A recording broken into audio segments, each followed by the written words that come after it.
Hello la team! Mais oui, il est déjà temps de se retrouver pour ce dernier épisode de mes aventures équestres tout en étant enceinte. On est déjà au 9e mois.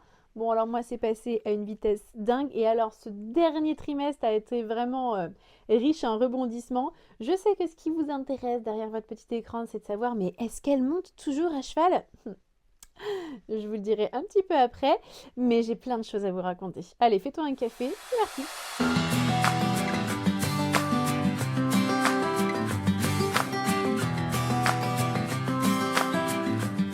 Commençons déjà par discuter du challenge que je m'étais fixé par rapport à mon poids. J'avais décidé que je ne voulais pas dépasser les 70 kilos pour le bien-être de mon cheval principalement. Ça représentait vraiment un tout petit poids. Je ne pensais pas que de toute façon je pourrais aller à la fin de ma grossesse. Alors finalement, si le poids n'a pas été vraiment un sujet puisque j'ai démarré aux alentours des 62, j'étais un peu au-dessus de mon poids de forme, on va dire, largement au-dessus même. Et je finis là à 14 jours du terme, je crois, aujourd'hui, à 6,5 kg. Challenge, check. Donc ça, c'est vraiment bien. Et non, ne commence pas à dire oh là là, c'est vraiment pas bien, elle a pas pris assez de poids. Tu n'es pas ma sage-femme ou mon gynécologue. Tout va bien. La petite bête qui est en train de se former là-dedans est de la bonne taille et du bon poids. Et spoiler alerte, elle a même tellement de place qu'elle arrive à faire des loopings, c'est-à-dire qu'elle continue de changer de position et de se mettre régulièrement dans la mauvaise tous les 3 à 4 jours. Là, au moment où je vous parle, elle n'est pas dans la bonne position, elle est en siège puisqu'elle a décidé de faire une petite pirouette ce week-end.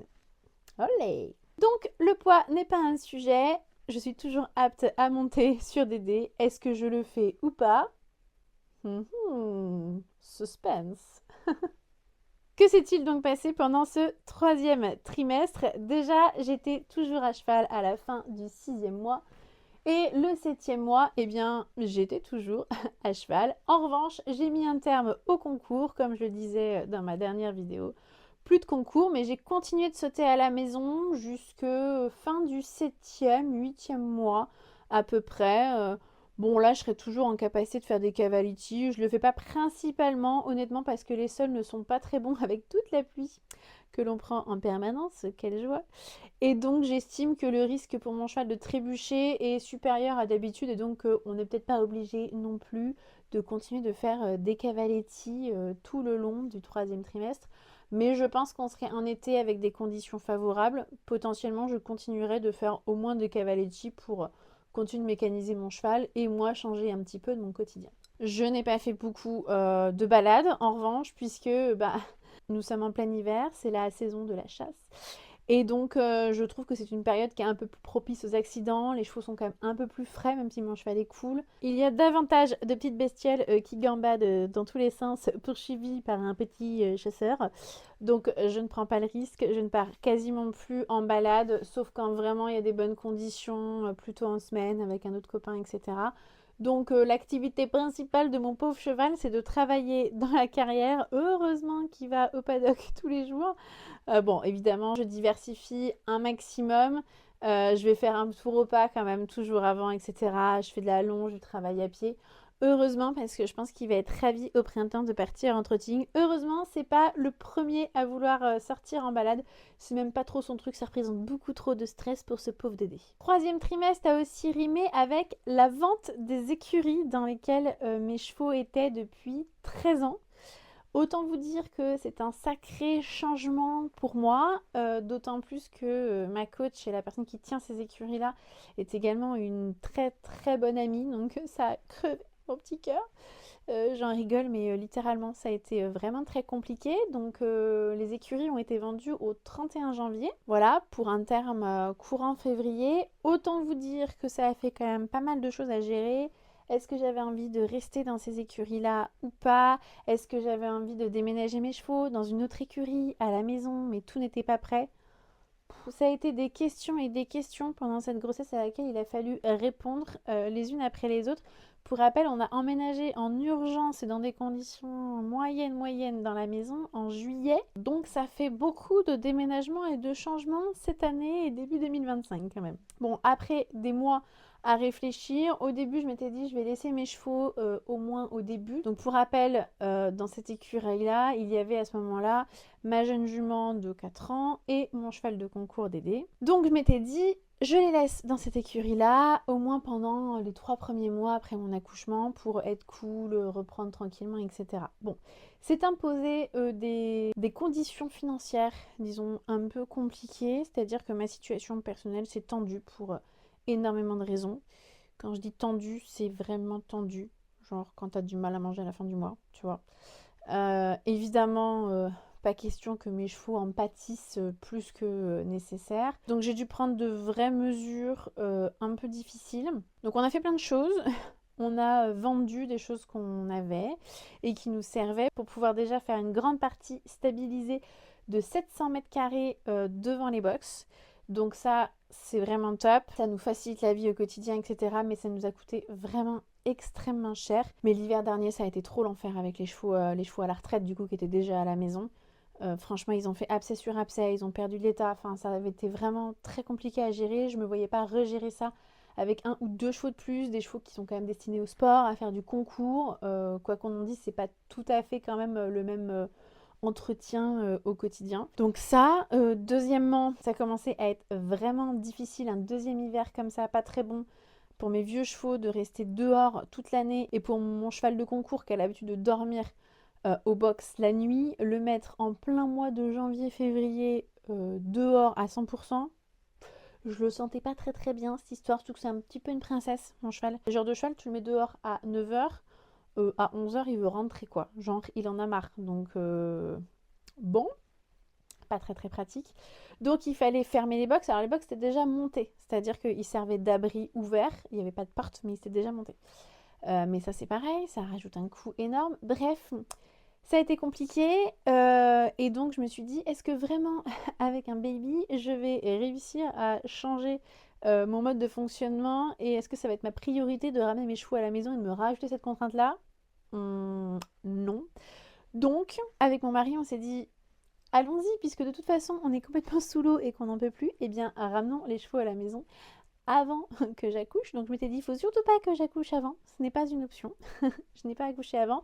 Et donc on a ramené mon cheval de concours à la maison. Il a déménagé le 26 janvier, donc pas très longtemps avant la fermeture des écuries. Et donc il est désormais à ma fenêtre, là. Et c'est une vraie princesse, il a un petit peu de mal à rester dehors toute la journée, il n'a pas du tout envie, donc il gratte du pied et il me défonce non stabilisé en l'occurrence. Mais c'est pas grave, il va s'habituer, il va se rappeler de ses instincts primaires, de ses besoins fondamentaux, n'est-ce pas, puisqu'on en parle tant, d'aller manger de l'herbe. Et peut-être s'il acceptera de rentrer un peu plus tard, mais il me fait une belle Java pour l'instant. Évidemment, il a déféré le premier jour où il est arrivé. Donc là, il vient d'être référé ce matin. Je vais pouvoir donc, oui, me remettre à cheval. Puisque une des questions qui vous intéresse, c'est est-ce que je monte toujours à cheval? Eh bien oui, j'ai continué de monter à cheval. Je continue encore aujourd'hui, enfin quand mon cheval a tous ses fers, de monter à cheval. Et j'avoue que ça, c'est vraiment, vraiment cool.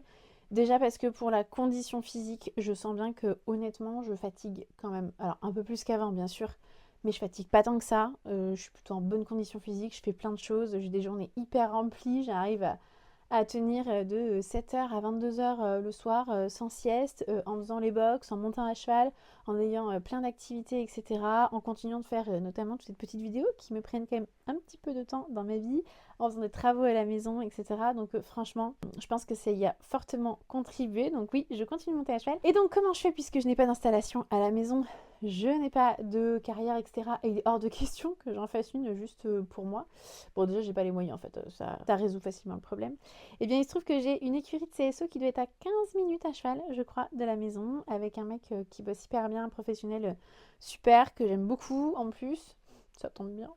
Et donc, le plan que je mettrai à exécution dès demain, c'est que soit avec mon petit camion, soit encore mieux à cheval, mais à cette saison-là, c'est pas très très pratique, eh bien, j'aille directement monter là-bas. Ça me fait 15 minutes, 15-20 minutes de pas ou de petits trot pour réchauffer mon cheval et aller monter. Honnêtement, c'est juste, mais idéal. Voilà, bon, après on a des cavalettes complets. Quand il pleut, et ben on ira se mouiller ou au pire je prendrai mon camion En camion, j'en ai pour peut-être 1 minute de trajet, quoi. Le bout du monde. Mais voilà, donc c'était une bonne solution, je suis hyper contente. Et j'espère que je pourrai toujours travailler un petit peu avec mon ancienne coach.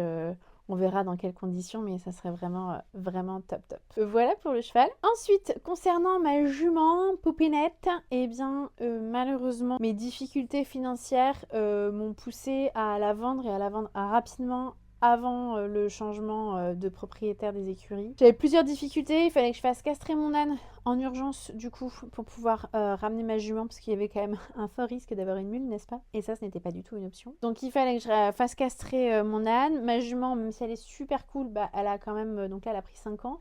Elle a quand même 5 ans, elle est quand même un chouïa moins sûr hein, que mon cheval qu'en a 13, c'est évident. Donc un peu plus de risque pour moi. Et puis surtout, vraiment là, le moindre prépin vétérinaire, je n'étais plus en capacité de subvenir aux besoins des uns et des autres. Donc j'ai décidé de m'en séparer très très vite. Donc voilà. Elle est partie, je pense qu'elle va trouver une bonne maison, cette jument-là, parce que j'estime que j'ai fait le job, je l'ai bien éduquée, je l'ai bien débourrée, elle est gentille, elle est facile, elle lève jamais les fesses, elle se pointe jamais, elle est toujours de bonne humeur, la jument, elle arrive au grand galop du fond du pré quand on l'appelle, enfin, c'est la jument d'amateur, mais vraiment fantastique. Je sais qu'elle n'avait pas les moyens, a priori, pour faire le niveau d'épreuve que je voulais, c'est pas la raison pour laquelle je la vends. Mais je pense que surtout elle arrivera à trouver une maison où elle sera davantage appréciée pour ses capacités, où moi j'aurais toujours été un petit peu déçue de ne pas pouvoir aller plus loin avec elle.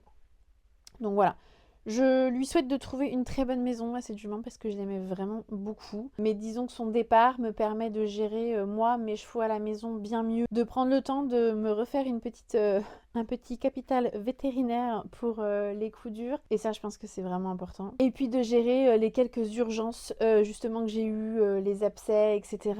Et puis n'oublions pas qu'avoir ses chevaux chez soi, alors oui, c'est une économie, ça c'est certain.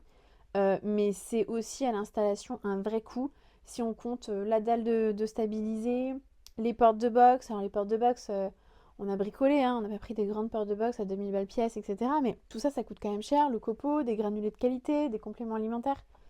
Bah ça se finance quoi. Et nous, malheureusement, là, on arrivait vraiment mais au bout du bout de ce qu'on pouvait faire. Et s'il y a un truc qui est important pour moi, c'est que autant cette jument-là, à 5 ans, a été capable de retrouver une bonne maison et d'avoir un avenir vraiment sympa avec une famille pour faire du loisir, enfin avec un cavalier ou une cavalière pour faire du loisir. Autant mes vieux chevaux à la retraite, eux, il est hors de question qu'ils quittent la maison pour quelque raison que ce soit, sauf quand malheureusement leur sera venu. Mais voilà, je leur ai promis de leur assurer la retraite qu'ils méritent, et ça sera le cas.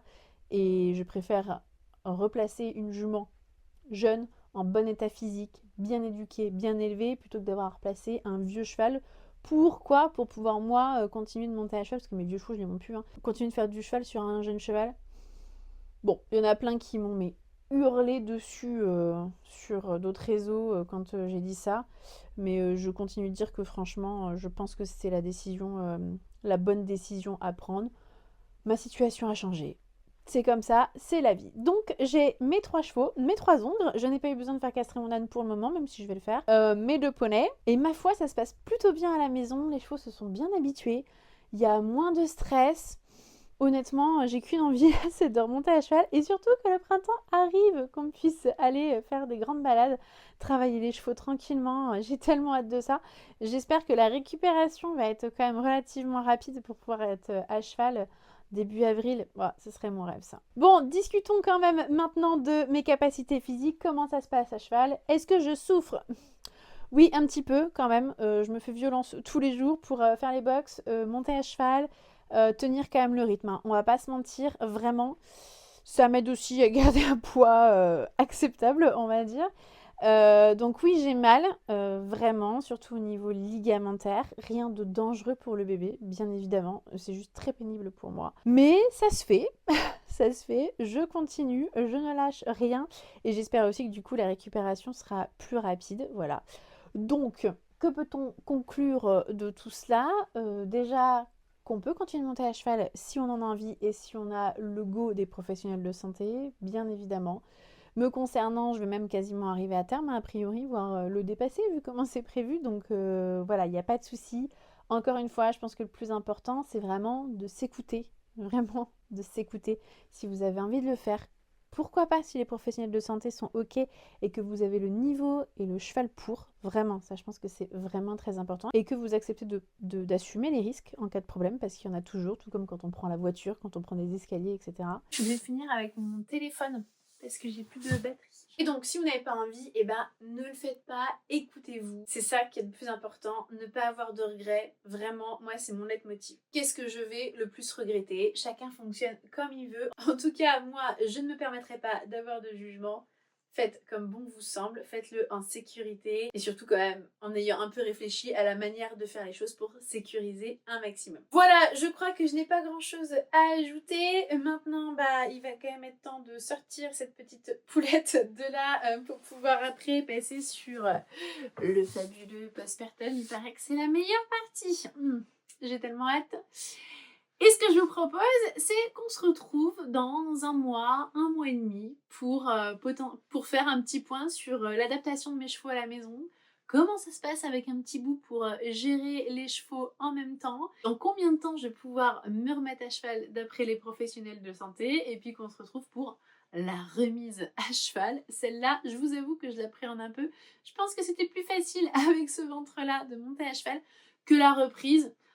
Oh, ça fait longtemps que j'ai pas arrêté pendant plusieurs mois, ça va être dur, dur, dur. Allez, ciao les copains, n'hésitez pas à nous laisser des petits commentaires si vous avez des questions, etc. On pourra même faire une autre petite vidéo pour y répondre. À bientôt.